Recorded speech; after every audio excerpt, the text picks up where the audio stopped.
Sot kur një litër naftë kushton 224 lekë, kryetari i Partisë Demokratike Sali Berisha kërkoi përgjysmimin e taksave, si vetmja rrugë për të mbrojtur qytetarët nga pasojat e luftës në lindjen e mesme. Berisha shfrytëzoi një bashkëbisedim në rrjetet sociale për të vënë në dukje se masa që ka marrë qeveria nuk e zgjitin problematikën, duke i cilësuar ato që sharake.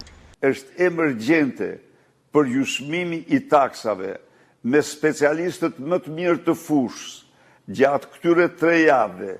Jemi marrë në mënyrë intensive për të parë çdo lloj varianti të mundshëm për propozimet tona në favor të qytetarëve dhe absolutisht nuk ka asnjë mundësi tjetër për të ndihmuar qytetarët përveç përgjysmimit të nivelit absurd të paimagjinueshëm të taksës 1.1 euro që nuk ekziston askund në botë. Nga ana tjetër, lideri i opozitës Berisha bëri përgjegjës kryeministrin Rama për atë që ai e cilëson bllokim të procesit të negociatave për antarësimin e vendit në BE. Këtë ditë në Bruksel nuk ishin më 3 apo 4 vende që kundërshtonin miratimin e raportit të vlerësimit të standardeve dhe shtetit ligjor në Shqipëri.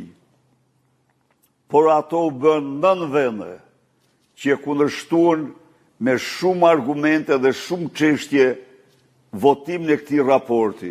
Sipas Berishës, bllokimi i integrimit ka ardhur për shkak të sjelljes së qeverisë ndaj SPAK-ut në rastin e kërkesës për arrestimin e Belinda Ballukut. Nuk mund të kapërdihet. Ju garantoj se herën tjetër do të jenë 13. Pse do të jenë 13? Sa po të marrin vesh të vërtetën Balluku.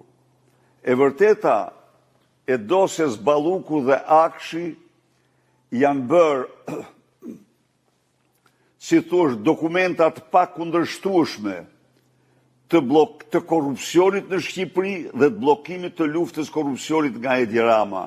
Kryetari i Partisë Demokratike shfrytëzoi bashkëbisedimin në rrjetet sociale për të vënë në dukje se opozita nuk është kundër integrimit, por Partia Demokratike kërkon proces të bazuar në merit.